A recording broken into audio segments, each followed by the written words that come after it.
welcome back to the Freedom Salon podcast. I'm Whitney Evans, and today my guest is Lacey from We Are the Glitter Gospel. You can follow her blog on Instagram, and I'm so excited to have you here. Thank you. You're welcome. And client. Yes. Lacey is one of my hair clients. I love her, adore her, and I'm so excited to talk about this because this is something that's always intrigued me. Like I kind of have this like inner, like maybe I kind of want to be in the blogging world, but I don't know how to do it. And I don't know, but like, I just love it. So first off, I want you to just tell everybody who you are and how you got into this. Well, I'm Lacey Douthat, and I have been doing this career, which is a very strange one, for almost 10 years. And Which is awesome. Yeah, it's really weird how it all happened. Well, weird kind of, but not really. So I went to college at ETSU, which is in Johnson City, Tennessee. And I studied, well, a lot of things before I finally ended up on. Girl, that was me too. In college, and before I decided, I was like, you know what, beauty school's for me. Like I changed my major like 5 times. Yeah. And it's so funny because it was all like communications, but I just didn't know what I wanted to do. And I knew I just wanted to be around people. Yeah. You know? I think I started out psychology. And I had decided that I wanted to be like a child advocate, which I soon learned after doing some volunteer work. I am not equipped emotionally to do anything like that. That would be so hard. I think I would be really depressed. Yes. Yeah. Yeah. And then I moved on to accounting, which no, like anyone that knows me, that is not. I'm not an accountant. Yes. I'm not even a good accountant for my own business. So that. Well, in numbers, like I feel like when you're a creative, because obviously what you do is very creative, like sometimes numbers are our thing. There's I know some people that both, align up. I don't work that way. I don't either. So I get it. Yeah. And then I literally almost fell out of college switching to accounting. Okay. Yeah. Because it's hard. Yeah. Yeah. And I had to so I took accounting 1. And I think I dropped it. And then I tried to take it in the summer. So I thought, okay, I can take accounting 1, accounting 2, back to back in summer sessions. Yes. So I took accounting 1 again, went from a D to a B, and then took accounting 2 and got a D. And I was like, I just can't do this anymore. No. And so then I switched to fashion merchandising, which then was under family and consumer sciences, which is really like home ec kind of. Which is crazy. Yeah. Because I feel like that's so different because like I feel like that should be more corporate, more like not the way the curriculum was done. Yeah. It was really which is bad. Crazy. Yeah. It was a very bad program. I wish I had just done marketing because I did get a minor in marketing, but I wish I had done PR in marketing. Yeah, because that's kind of where I wanted to be too. Yeah. Like my first like job like that I wanted was to like be able to be like a writer for like Cosmo or like 17 magazine. Like I always loved beauty and fashion, and I thought I wanted to write about it, but then I wanted to do it, and then I turned it into writing about it. So yeah. No, I totally get how it that. all like came full circle. So it's really cool. But I graduated in 2010, which is like the worst time in the world to graduate. Yes. Because there were no jobs. No. And everybody. And I like tell the young girls at the salon this, like, I'm like, y'all don't remember and you don't know, but it was bad. It was really bad. Like nobody had a job. Everybody was a server. It was so bad. Yeah. And so when I graduated, everyone thought that we were all going to move to Knoxville and we were all going to work at Goodies. Like back in the day, Goodies used to be like a good thing. And that was like, and I remember that was a good thing for like fashion. Like if you were a buyer for Goodies. It was a good entry level job. Yeah. And before that, it was an available job that we all could have potentially moved into, and then Goodies went through. Do they even exist anymore? No, I think they went. They went belly up. I think they're like done, but they were struggling then, and I think most people had a hiring freeze. But I had no idea what I was going to do, so I ended up going to the retail route and kind of got sucked into that because when you're young and making a decent amount of money. Yeah. Health insurance, like all the things that I needed. It was a way to get that, but I was literally miserable. So I did that for like 4 years and then moved into banking for a little bit. Hated that. Kind of like, oh, maybe I was wrong. Maybe I could be a finance person. Yeah. No, I was right the first time. Yes. So I went back to retail from there, opened an Ulta That's awesome. And no, it wasn't. I love it how real you are. But I love that it's like, no, actually, and I love this whole scenario. Terrible. Yeah. It was terrible. But I did it. It was better than where I was in some ways, but just working with that many women in one place, it was really hard for me. It was just a really like toxic environment. Yeah. Which I think I think that's like the downside, and I hope to like change that. It's not like that at your salon. No, in my salon too, but it is in a lot of places, and I've worked at places like that myself, and it's like as women, I feel like we should be building each other up always. Like, why be like that? It's crazy. You know? Well, these girls did not. It was terrible. So were you like managing these girls or helping just like? I was the general manager. Okay. That's a big job. I mean, I was only 25 when I took the job. Yeah. Which, I mean, when I went, I didn't really think that was a big deal. But when I went to like the conference or whatever that they had. That's a big deal. A lot of people were kind of confused while I was there because I look really young anyway. But at that time, I think I looked even younger than I do now. But I kind of got a lot of like, oh, well, like, why are you here kind of things. Yes. But I have this thing that I have to stick with something for a year. Like, I'm not a quitter. Yes. And if I am That's going a really to quit, good rule. Yeah. Well, in some ways. But I think it was very bad for my mental health. But I literally stayed there to the day 1 year from the day that I started. Mm-hmm. So left that and went to manage a dental practice. Mm-hmm. Honestly, because of the hours, I only worked 3 days a week. It was for a family friend. Yeah. Not always the best situation, but it worked for me at the time. And I would only work 3 days a week. So during that time, I was able to really focus on my blog because I had the other 4 days. Yeah. And the nights after I got off to work on my business and building it up. And during my first year, I was able to match the income that I was making there. Awesome. And started kind of feeling like maybe this could be a thing for me. Mm-hmm. And then the year after that was the year that I started making more than I was making at my full-time job. So after that is when I made the switch. I love that. So what was your first thought like when you started your blog? Like, was it the blog you started first and then Instagram? Did Instagram exist at that time? Like, how did you go about it? Yeah. So I started Instagram first, but I didn't really think that it was like a thing. I just started seeing people taking these really awkward photos where you what like year hold was your it? phone up like this and like take a picture of your outfit. Or it was like all the filters. Like, and you use the actual Instagram filters. Yes. It was really bad. So I started just doing that. I didn't even think that it would be like a thing. And it was during the time that I managed a Forever 21 at the time in Johnson City, which is still there. I don't know how, but it's still there. Yes. And at the time, Emily Gemma was living in Bristol. Okay. So her husband was going to, I think it's called VCOM. He was going to medical school in Virginia. Yes. And he had a rotation in that area. And so they were living in Bristol, but she worked in Johnson City. Yeah. She had just started her blog and she would come into the store all the time. Yeah. Because, he was a med student. She was working at a local boutique, like, whatever. And so she would come in to piece together like a $30 outfit, like whatever she could find to make it work. Yes. And I kind of figured out like, oh my gosh, this is like actually a thing, because I followed some people, but they were already like Rach Parcell and like all these people that were kind of like the first ones. Mm-hmm. That felt very unattainable to me. So being able to meet somebody that was doing it, I was like, oh, like, this is something. And I felt like when I first started following people, it seemed unattainable to me because it was very designer. Mm-hmm.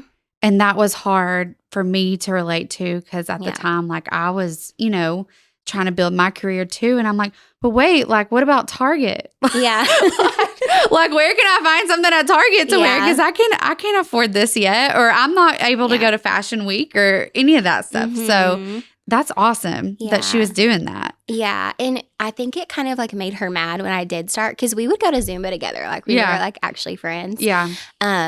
But when she moved, that was like 6 months after I had met her. Yeah. She just like stopped talking to me. And that was right when I started my blog too. Yeah. I remember she texted me. I bet that's weird. I bet that's a weird like thing in your world. Like how do you support each other but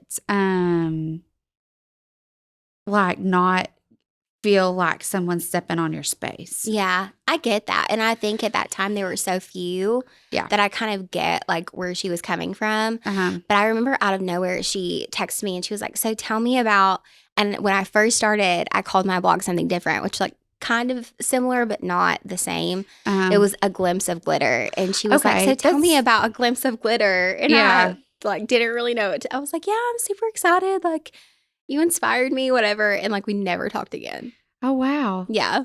Well, that's super crazy. Weird. Well, hey, but that's how it started. That's how I love it.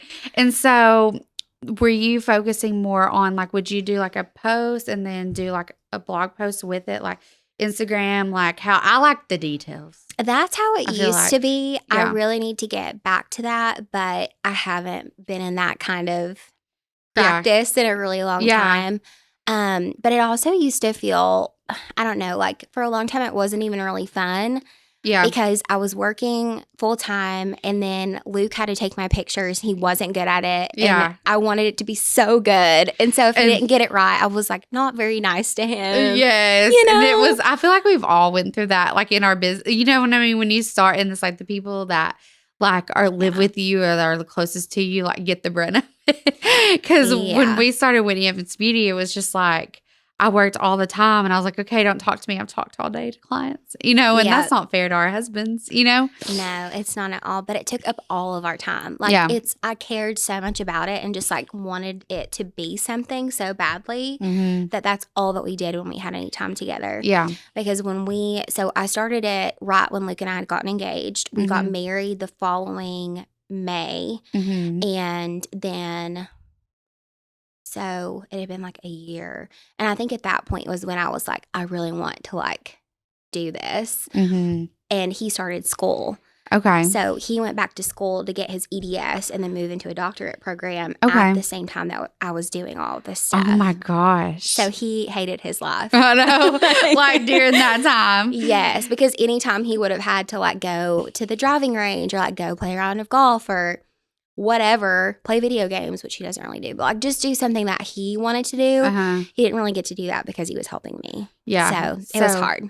How do you even like go, like, how do you even start? Like, that's the thing. Like, that's what I don't understand. Just posted really ugly pictures. Like, okay, so just post it anyways because you're going to get better at it. I feel like you kind of have to go through that. And even like this podcast, even doing hair, I feel like the more you do things, the more comfortable you get at it, and you just have to start.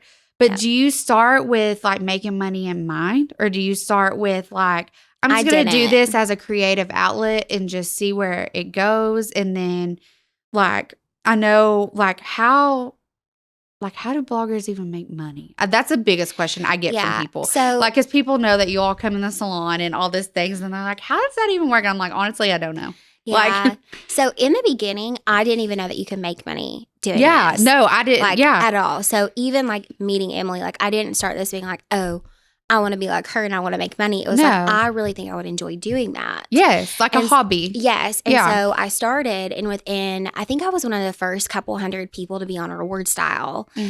So I started that, and I got the call, and I just remember being so excited, which like if you have ever seen what commissions look like on there, it's literally like pennies. Yeah. So it's not that exciting until you like really start getting a lot of sales. Yeah. So I wasn't really making any money, but just the opportunity to do it was exciting to me. Like it's just something like even when you just like tell a friend like I don't know, if you're just like hanging out with your friends or at a coffee shop or something, and somebody's like, oh, I love those shoes. And you're like, thanks, I got them here. And then you get like money for that, like, but in a bigger scale, you know? Well, to be honest, I feel like and I know that a lot of people would probably agree with me, but I feel like friends and family are the ones that support you the absolute least. Yeah. When it comes to that stuff, like so many people, like I know will go out of their way to like not use my links, or they'll just go shop in store. Yeah. And so there's a lot that I know that I like brought someone to that I influenced them to buy and I didn't get credit for. See, that would be hard.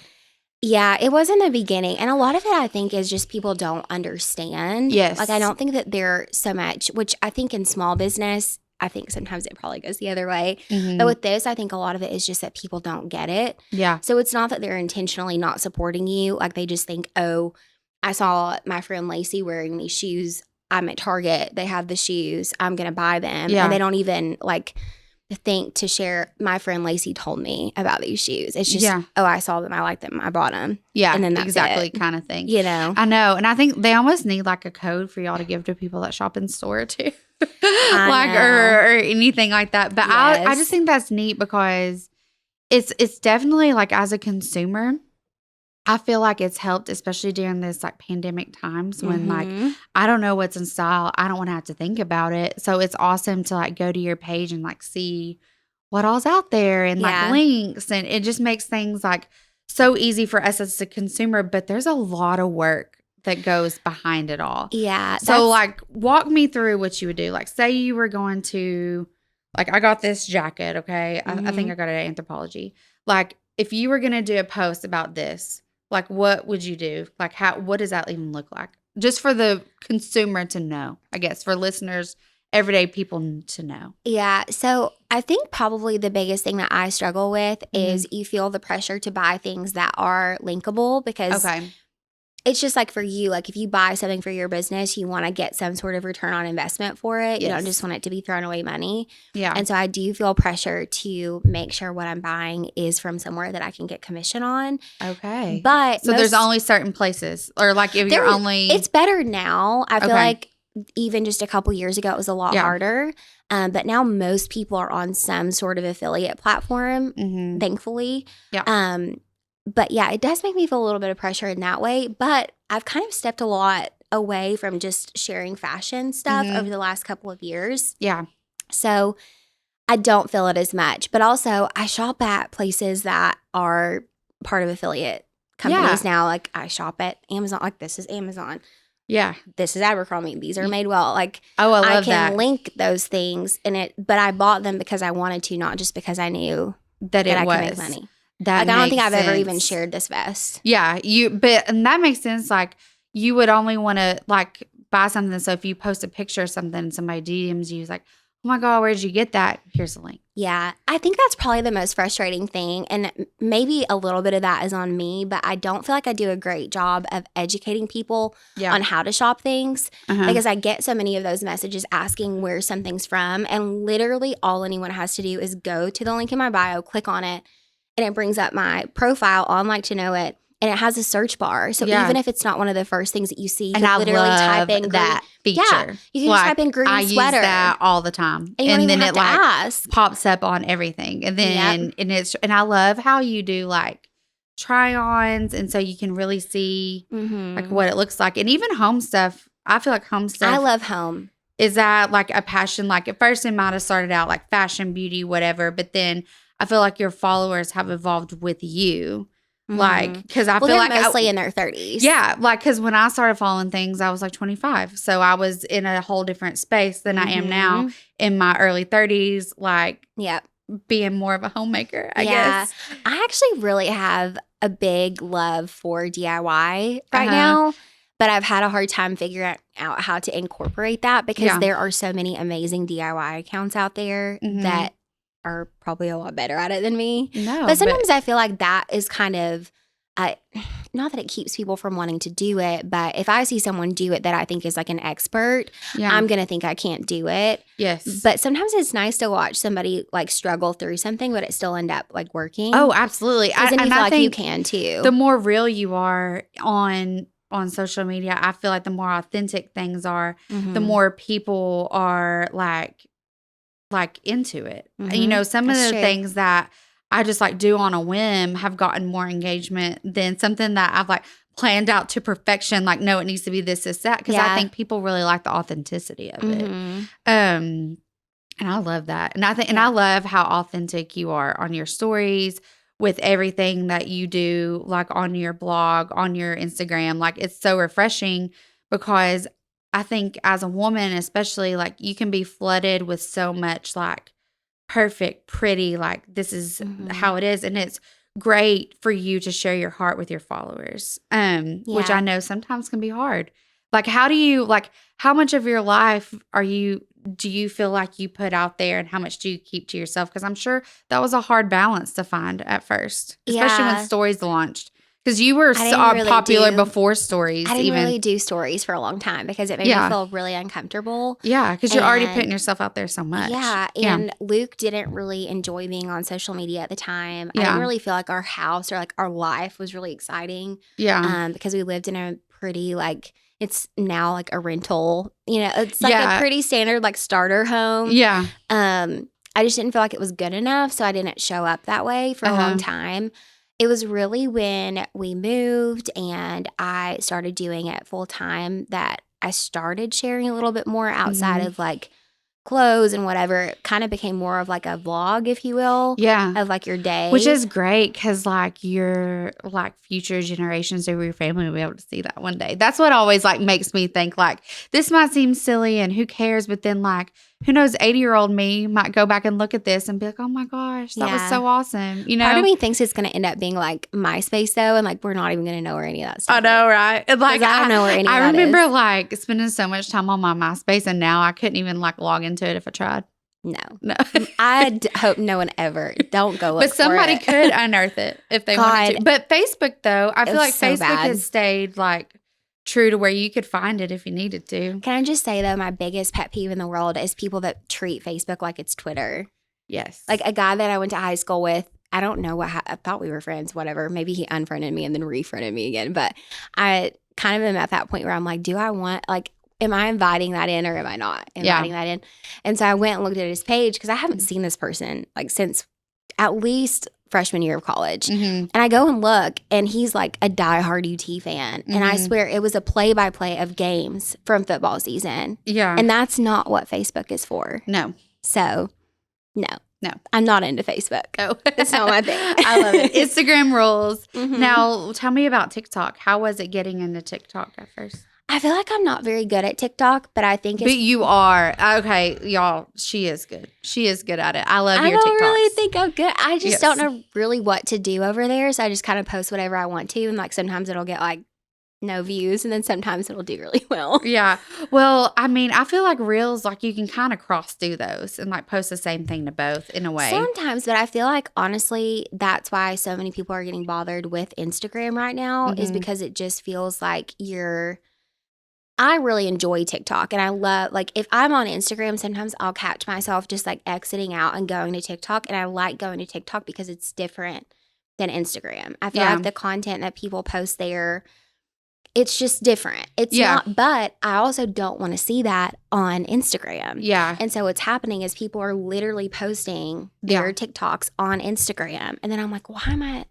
Like you're here for the pictures. Yeah. So for me, I want to create different content on for both. And I know that that's more work, but I don't want people to feel like they're seeing the same thing over and over and over again. Yeah. And I feel like that's all that we're seeing right now. And it bothers me. I like that. So how do you choose what brands you want to work with? Like, I know in the beginning you probably take on things, and I'm sure there's some things you're like, oh God, I shouldn't have taken on this. This is hard. Yeah. or this might be a lot more work than what they're paying me for, you know? That for sure. But the other, not really, because when I was working full time, if I didn't want to do something, like I already don't really have a lot of time, and I wasn't making a ton of money, you know what I mean? Especially in the beginning. So if somebody's going to expect something of me, I want it to be for something that I really want to do. Okay. Like something that you were excited about to create content with. Because I'm sure that you probably get flooded with lots of different things and you're just like, oh. So like, what's your thought process in like choosing what you should do, I guess, out of that? Like, do you have a plan, or do you just kind of let it happen organically? I kind of just let it happen. I really enjoy the process of buying something myself, sharing it, tagging the brand, and them coming to me if they want to work together. Or sometimes I'll send them a message and say, hey, I bought this. I really loved it. I would love to create some content for you. Yeah. Who's the best person to get in contact with? Whatever. That is awesome. Yeah. Okay. That's the best way. So then you can kind of pick and choose. And I feel like your followers probably appreciate that because you're more authentic in like creating that content versus like I feel like, and I'm just going to put it out there. Like I feel like I'm on social and I feel like 10 people I follow drop the same brand like the same week at the same time.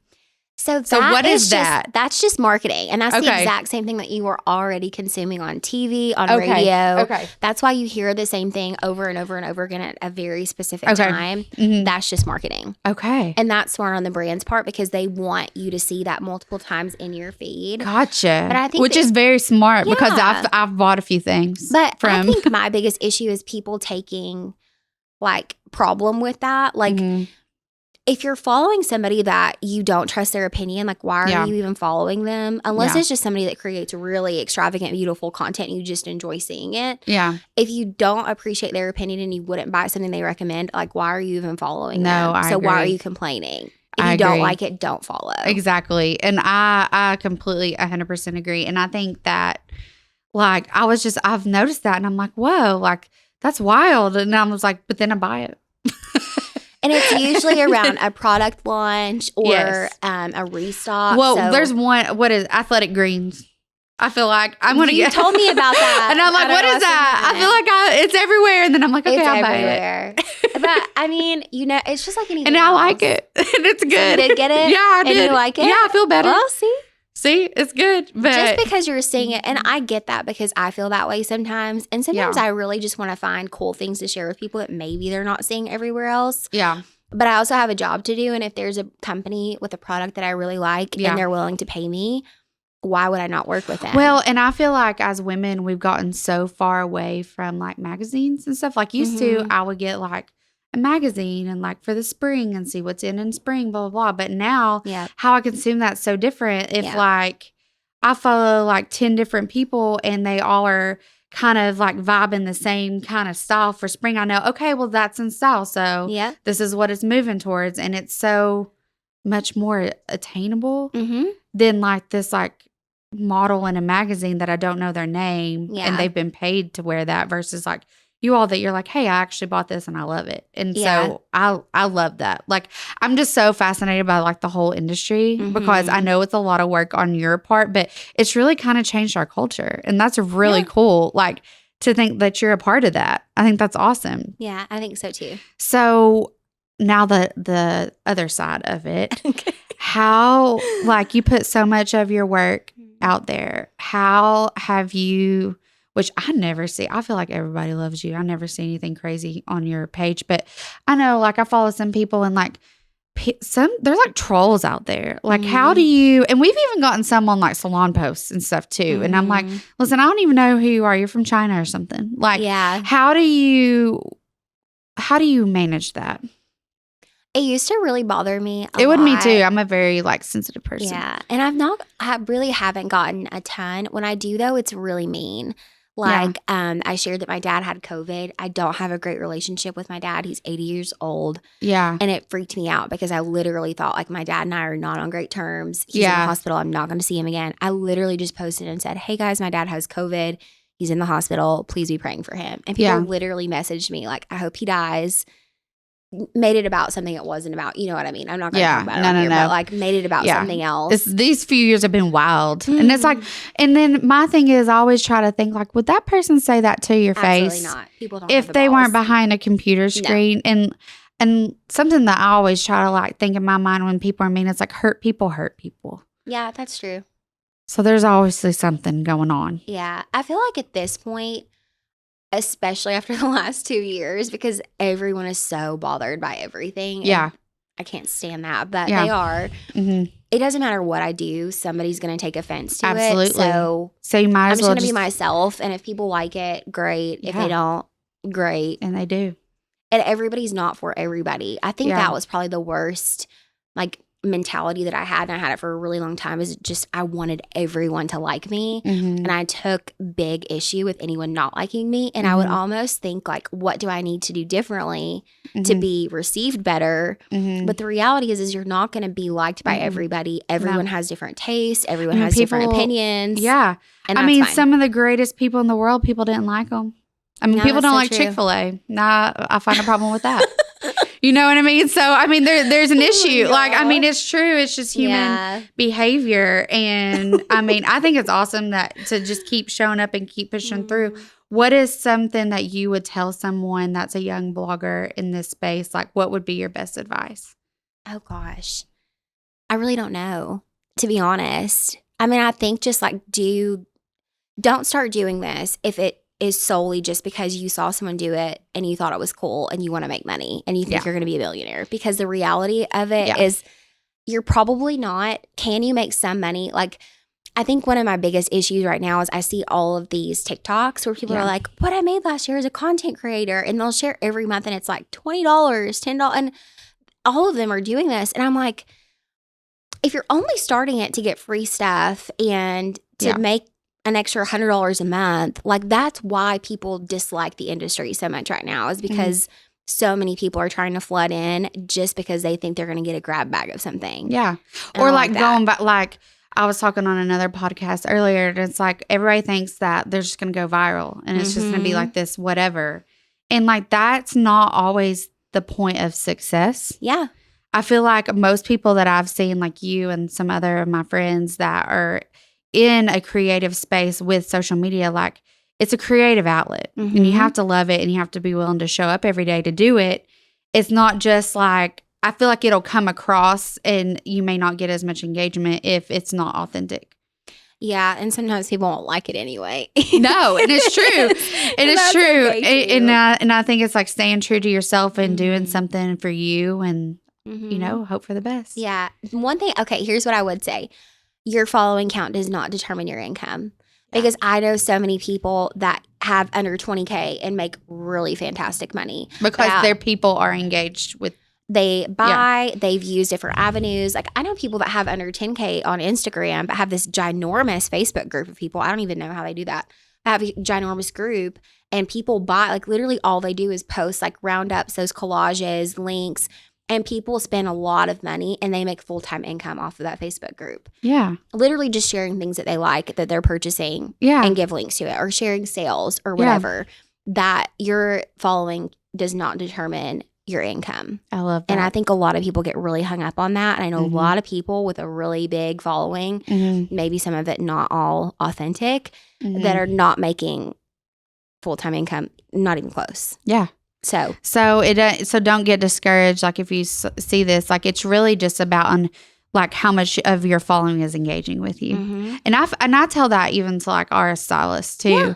I'm like, it doesn't have to be, you don't need this massive, huge following. You just need, really in our industry, it's like a few hundred people. Exactly. And then those are your people. And then it grows. Social media is really just a portfolio for you guys. Yeah. Like for me, when I go and look at a salon, I want to look at their photos. I want to look at the quality of work. Yeah. And I want to see like what I'm wanting to go for. Like for example, going red, which I don't know if a lot of people were red at that time. I just knew that you could do it. No, yeah. But it's a trend now, girl, though. We have people doing it left and right. I don't know if you've started something in our area. I think in some ways, because people have told me that. But I think it's just because red is such an intimidating color that people are really scared to do it. And blonde to red, especially, especially if it's red, not just like strawberry blonde or whatever. It's a big intimidating change. And I think a lot of people are scared to make it. I was scared to make it. That's why we didn't do permanent color for a really long time. Yeah.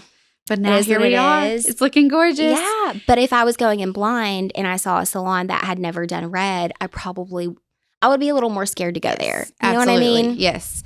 And then what would be your advice for salons? Because we do have a lot of like salons that follow this podcast. Yeah.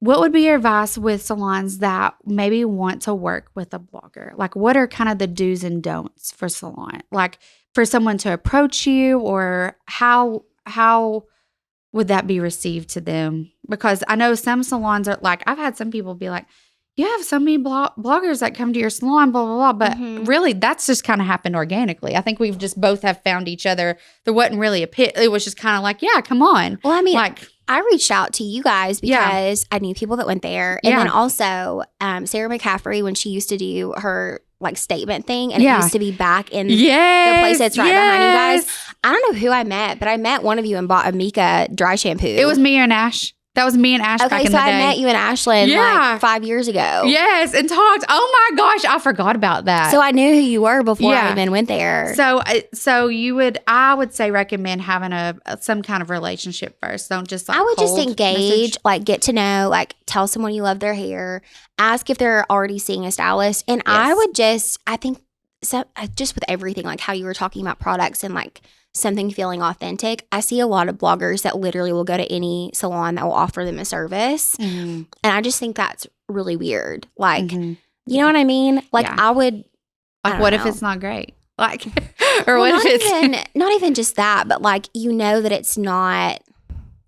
Like, I would still come and drive an hour and a half each way. I feel so special. But I would still do that because I really love coming to your salon because it's not drama. The girls are so great. I knew if something, like if you had to go out on leave for whatever reason, I could trust any of them to do my hair. Oh, thank you. But it's just, I don't know anywhere else I could go and have that same feeling. Thank you. That's what we strive for, is just everybody to feel welcome. And then really just for it to be like a level playing field with everybody. So everybody feels like comfortable to go to whoever, and like we're like a team, like one big happy family. Yeah. So it's good. I mean, because I went to Ashland before I came to you. Yeah. And then when Ashland went out on leave, we went red, and I just kind of felt bonded to you after we changed I know. That was a big change. And I was like, oh my gosh, she's going to me for the first time, and she wants me to completely change up her hair. Like no pressure or anything, but it's amazing. Like people comment all the time about your hair color formula, and I get messages, and I'm like, it's good. It's so but it's also good. you too. Like I feel like your natural coloring like respond well to it. Well, my hair would always, if it was natural, it would be a really ugly, warm, mousy brown. Yeah. It was ugly. So I'd be coloring it something no matter what I did. But I feel like this works really well with that. It does. It does so good. Yeah. So what is the next step for you? Like your goals? What are you thinking is coming soon? I don't know. I was actually talking to my friend Jordan about this because I'm just a lot going on in life right now. We're getting ready to start IVF. Yeah. Which I love how you share that with your followers. Like as a woman who has not gotten pregnant easily too. Like I think that content is so important for this generation of women because it's happened more and more than any time. And I really appreciate you being vulnerable and sharing that because I know that's not easy. Yeah, it's not. But the reason why, well, first of all, I have a really hard time showing up if I can't just be honest. Yeah. And I've always been the kind of person that like I would never want someone to be able to like dig up all this dirt on me. I just want to I put it all out there. I'm like, this is me. This is what's happening. Yeah, you're not going to find anything on me that I've not already told you. So if you don't like it, like at least it's because I was honest with you. Yeah. You know what I mean? But it's made it hard for me to like figure out what is going on because I'm kind of at the mercy of a schedule, and that schedule changes very frequently. Yeah. Like today I'm like on the phone asking Luke to like touch medications that have been stuck in Indianapolis for 2 days. Like, are they still cold? Put them in the fridge. Okay. Like, so it's kind of hard to think about anything else. But I am feeling very led to like branch out a little bit. I know we had talked about that, but I would really love to start a podcast. Oh, okay. Has nothing to You've do heard with it here what first. Lacey's ready to go. Yeah. I'm excited. But I don't want to talk about anything that I do already. No. Yeah, like new stuff. Like all new. Like I can see us, which I'm sure I'll have you on again, but just talking about fun, like life.